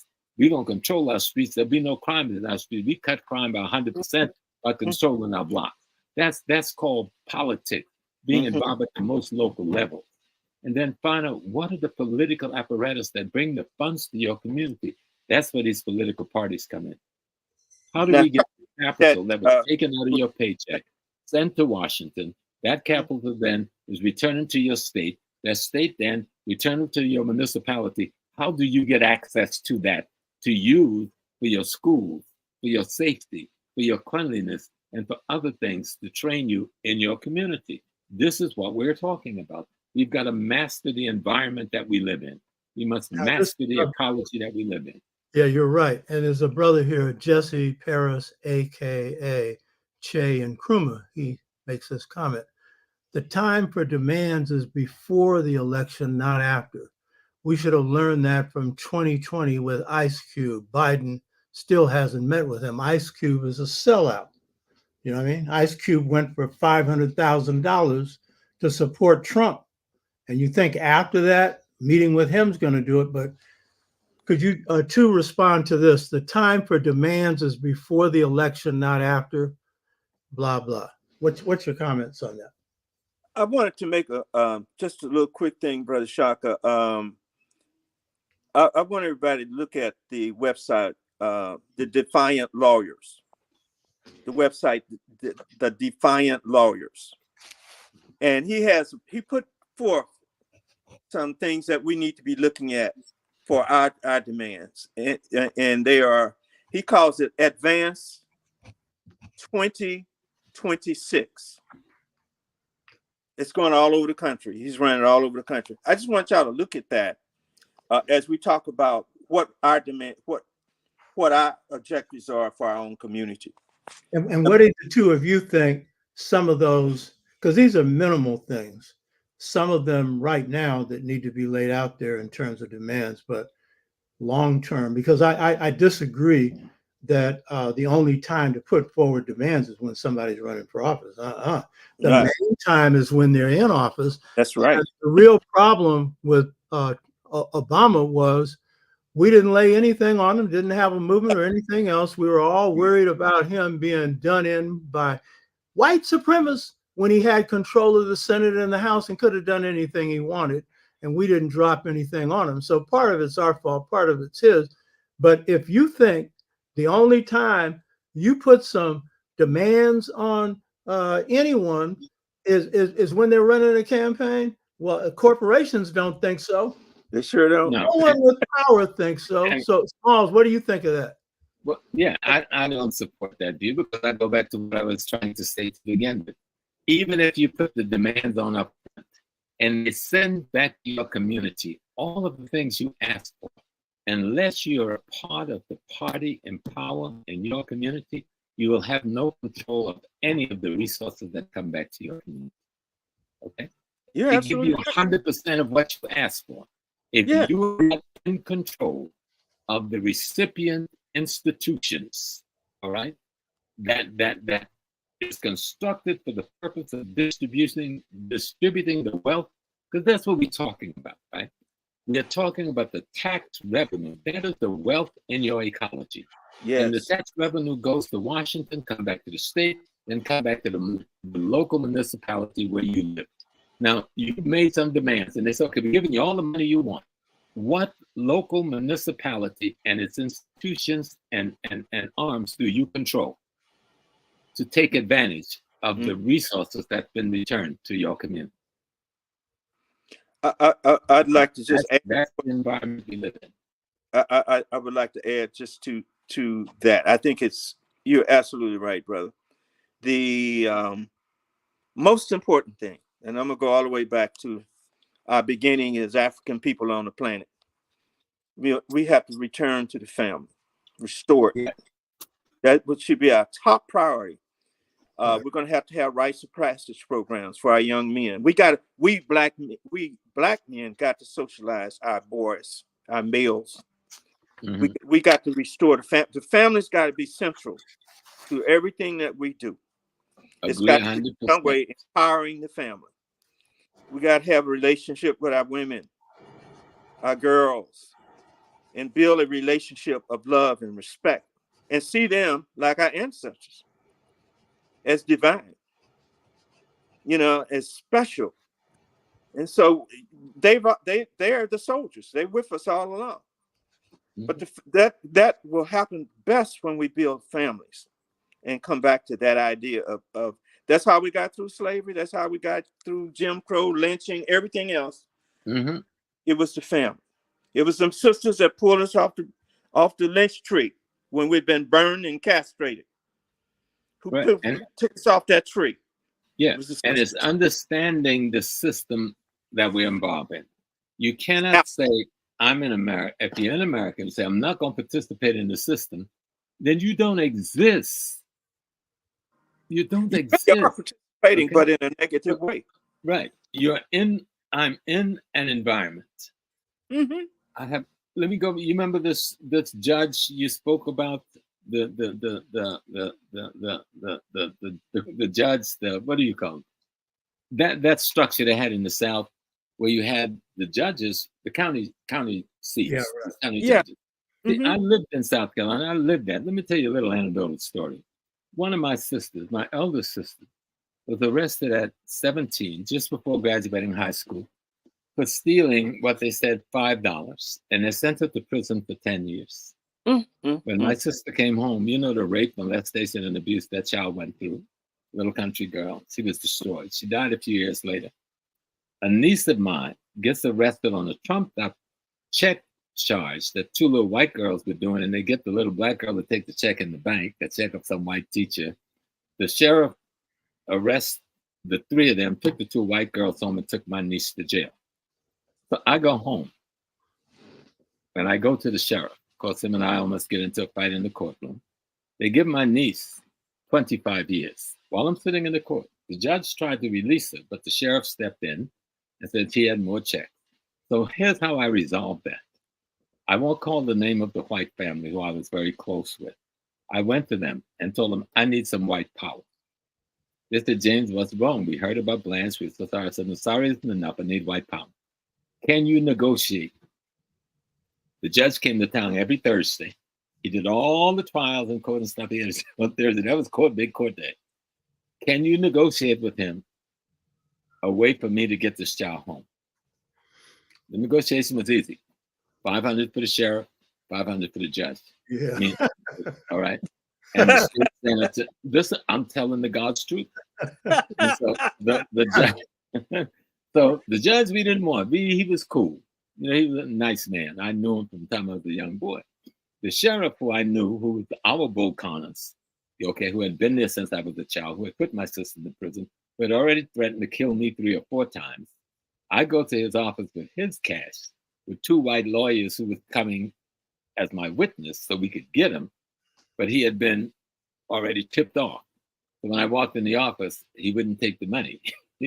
But his secretary rolled her eyes at me after this guy threatened to kill me, put a gun to my head a couple of times, and opened the drawer like, drop that money and get the hell out of this office, which I did, and spun and grabbed the door because the white guys who went to be my witness had already panicked, saying, small, please, we're going to get killed. And so this man followed me out in the street in front of about 400 or 500 whites and black people with a gun at my back saying, and if I kill you in front of all of these people, nothing will happen. And I'm trying to get away, you know, get in the crowd.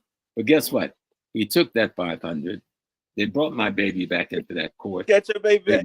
They retried her that same day, reduced the sentence from 23 years to 1 year probation because the judge said so. And the law didn't matter. And we took that child home. That's what you understand living through that kind of power in the South. Yes. Now, I eventually helped to get rid of that sheriff because I broke him. I went home to broke him because he murdered my sister. Oh. And so I went home to break him. And he had to step down from office after that. Understand? So I know how that system works. And that's why I know at the very local level, eventually in my little town, my former English teacher's son became the mayor. Eventually in that little town, 50% of that city council is black. Eventually in that little town, black folks are learning how to take advantage of the resources that come back into that municipal community to help get distributed to their black communities for their well-being. Wherever we live, that's the process we must understand. Right, if you're talking about political power, you must master the political ecology that you're a part of. That's right, brother. A for today. That is excellent. Yeah, and to summarize, because I think we're about ready to wrap up, Brother Kehinde and what Brother Smalls has said, and the overall discussion, whatever we do in terms of our organizing, not just in the context of this election, but everything else, it's about rebuilding our communities. And the key to that is rebuilding our families. And whatever resources we put in the communities has got to be for that. Right. And by the way, you may not know this, this is also the issue for the larger society. The main reason that whites are behind Trump is the policies of neoliberalism, the policies of deindustrialization has wiped out black families, has wiped out white men, and Trump was able to stand up and say, I'm going to fight for you. And he said, I'm going to end these global trade agreements. And he didn't know how. I mean, he said he wanted to end NAFTA, North American Free Trade Agreement, that killed millions of jobs in the black community. Most of us don't even know what neoliberalism is. Most of our community organizers don't know. In part, that's because our national leaders haven't told them, because they've been cooperating with it. And some of them, the Democrats in the Democratic Party. So we need to understand that the very same solution you're seeking on this one is a solution for saving a lot of people in the larger society. And so in this particular case, the weakening of the black family, more than anything, has got to do with economics. Mm-hmm. We were able to survive slavery and keep our families together. We could survive sharecropping and keep our families together. Why? Families had to work as units. One, they were forced to under slavery, and then under sharecropping, you got next to nothing or nothing, but the unit stayed together. And it could stay together at the end of World War II because there were enough industrial jobs and other jobs left. Mm-hmm. But when those jobs left the country through deindustrialization, went to China, went to Mexico, don't blame the Chinese, blame the corporations. They're the ones that sent it out. The Democrats and Republicans that signed off on it. Then when those jobs left, and in my book, The Integration Trap, I give the data. Between 1976 and 1982, 700,000 Black men lost jobs, 700,000 Black men left the family. No finance, no romance. So if we're talking about rebuilding the family, it's through culture. It's through appreciating the fact that it's the cooperation of males and females, the spiritual basis of our people, the dedication to freedom. But in the end, it's putting some bread on the table. That's called dead presidents. Mm-hmm. You hear me? And so that means that wherever you can put those resources, you do it. And those resources right now, if you put Kamala in office, and by the way, this is one of her platforms, rebuilding Black communities. Yes. So she had in terms of the rewriting or the writing of the Infrastructure Act and the other one dealing with the environment, it was on the issues because she's a economics major. It was small business and seeing stuff that goes to that. So we need to see that resources are directed. There's a lot of other things we need to do, but we need to use that. Everybody else uses their power for their benefit. This is just one. Our main power comes from our people. So rebuilding the Black family is key. And if the Black man can get him a job where he can support a family, the Black woman can get a better job where she can do better and contribute to the family, because right now she's holding the family up. Mm-hmm. Then there's prosperity for our people. That's short term, because the real question is restructuring this society. How many of you are thinking about that one? And I led the only Black power, Black freedom movement that defeated corporations on jobs and put thousands of jobs into the Black community. So I'm not just talking talk, and I'm saying we have to do that now. You got people selling hamburgers at McDonald's and Burger King, and they're making nothing. Unionize those places so that people can make 60 or 70 or 80,000 a year. But people who are poor, a guaranteed annual income. I love it. Supplements that. I think that's a and great. For people who are homeless, the government needs to go back into the housing business. I totally agree. As they did before, for low income, not moderate, low income housing, and not the sky-rise ones, flat on the ground. I built that. I'm talking talk. So some of you think old people don't know what they're talking about. The young people are doing their work and we're helping them, but we've done ours. Are you doing yours? Quit fat mouthing. Quit talking about, I ain't voting for her. Are you a fool? Are you a fool? When you have a choice between power, being put back into slavery, or voting your way out, which one are you going to choose? Because, yeah, she has some bad records before. That ain't the before. Biden had worse, but he produced something. Why? Because of our strategic power. And who of us in here is perfect? Who of us in here has got everything straight? Donald Trump. So I don't want anybody to get something wrong here. And by the way, it's the first time I gave $200 to her campaign. I've never put any money in no Democratic Party camp. You know, when Obama was running, he didn't get a penny of my money. You know what I mean?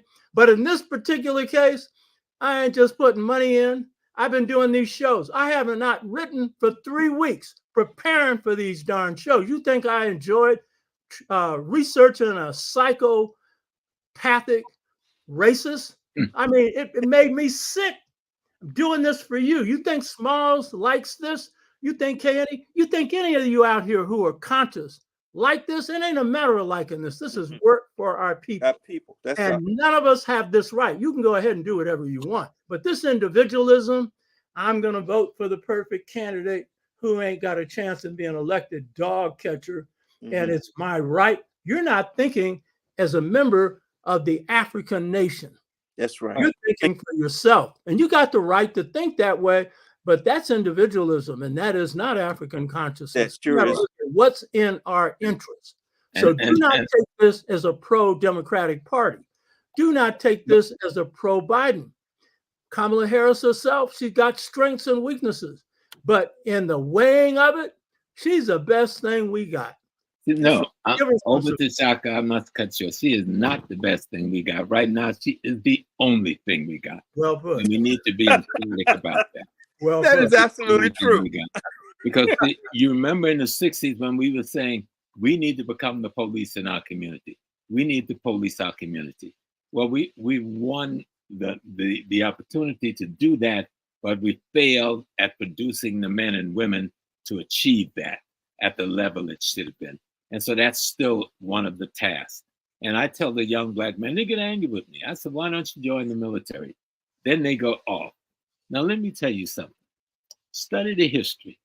Pick any 100 black men who were involved in the black struggle at a strategic level, and I guarantee you 75% served in the military. It didn't change their mind about loving their people. So let's understand there's a pathway That's right. to controlling the civil service ranks in the communities you live in America, because I took that pathway. I once worked at the post office. I got put at the head of the line because I was in the military. I've got brothers who are on the police force who were put at the head of the line. We were given 15 points on the civil service exam. That's why we're seeing so many of the other ethnic groups of color who use that pathway rising up in our community on the police force, because they're using a pathway. There is a goal to the actions. You know, when we talk about from school, the pipeline from school to prison, how are you going to interdict that? I don't just want to have, and I've never just had a conversation about oppression. I've always tried to do something about what is oppressing me where I'm at. Okay. I have got to be involved in the change that happens to my life and my people.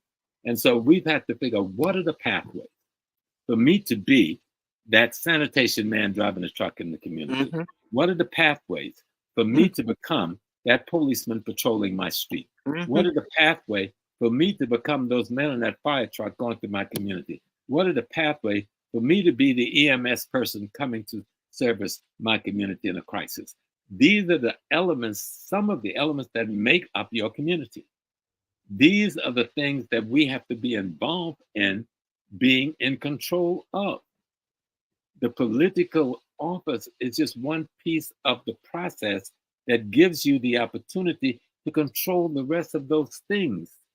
Complaining about them is necessary, but the next step once you file a complaint is to begin to take a process with a plan to seek control. And we're not doing that well enough. And I must agree that our women are doing it better because we've left them to do it. Yes, I agree. There was a war when the jobs were taken out of our community. Our government declared an opium war on our people. But we survived it. We survived the crack. We survived the heroin. We survived the cocaine because we fought back.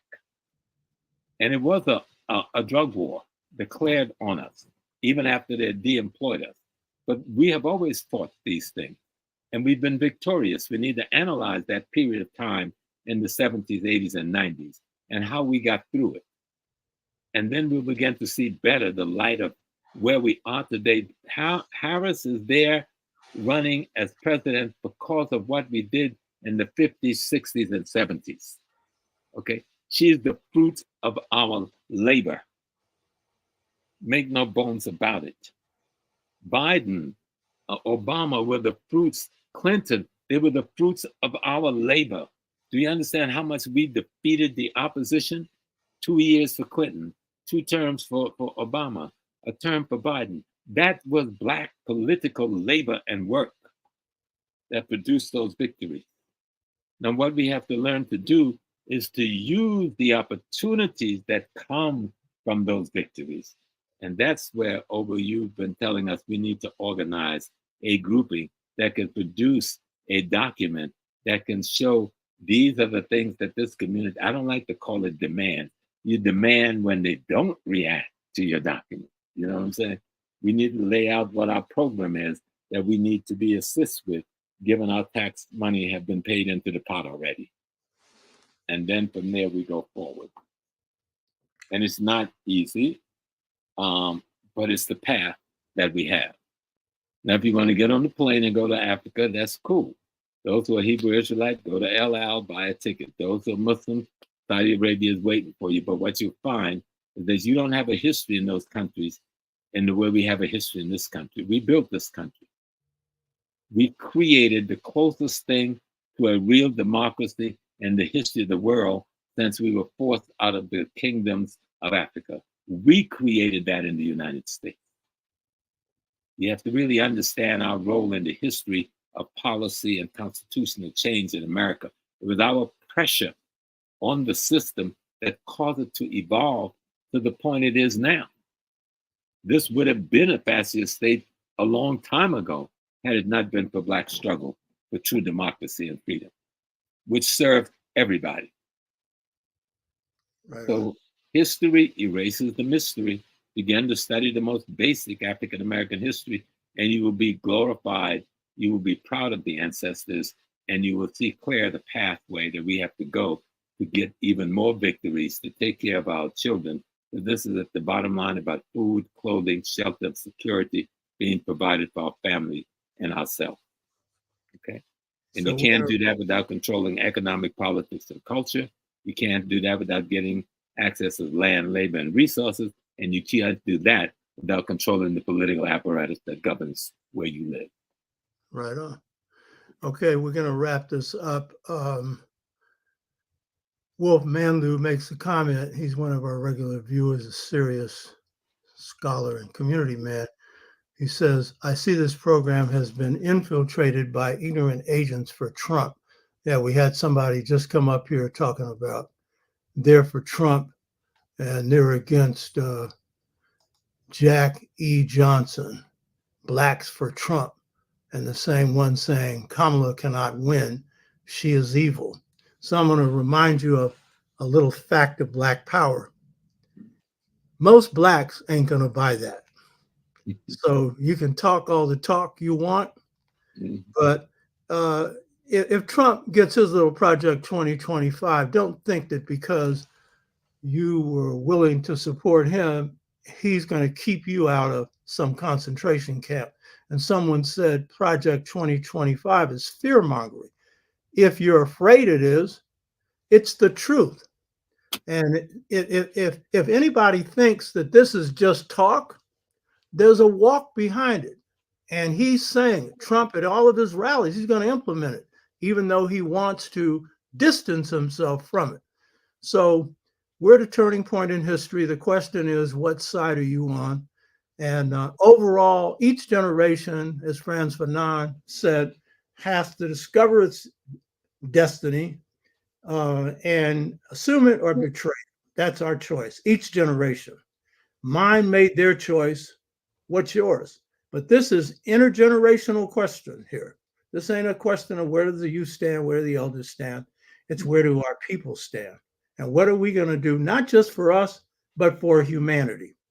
So, James, I really want to thank you for taking time from your very busy schedule to once again extend love and wisdom to us. Kehinde, it got probably cut off, but I want to thank him and Dr. Raymond Windbush for the wisdom that he shared, and all of you who are here and who know what's going on, or those that are trying to find out. Get out and do something in this campaign, but most important, in organizing in your community. Any final thing you want to say, John? Yes, sir. That you can just Google what is 2025, and a part of that information cluster, you will see a picture of Trump sitting at the table with the head of the Heritage Society in 2022, endorsing what became 2025. Right. A photograph of him. And the statement of his endorsement, quote, so he can deny it all he wants. He was there at the beginning of the writing of it. And 75% of the authors of it are people who were close in his political network.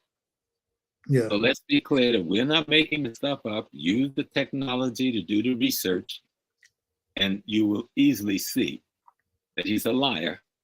He's a fascist, and he intends to do what he says he's going to do if he gets the chance. Well, we're not going to give him that chance. I'm being clear on that. We'll Yeah. go to win. So that's the only option we have, is Very to win. clear. Yeah. And one thing about Trump is he acts on his stuff. He doesn't often know what he's doing, but he definitely acts. He's not just somebody who talks. So it could be acting right over your head. So that's it. I want to thank you, James, and the Thank you, sir, for the opportunity. Yeah, same here. And our two beautiful brothers, those scholarships need to be presented to the world more often.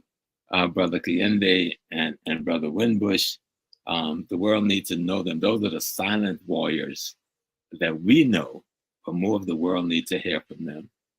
You know, Yeah, with very their skills, experience, and knowledge. very true. Okay, so Hotep, until the next time. Peace and blessings. Thanks, Jan.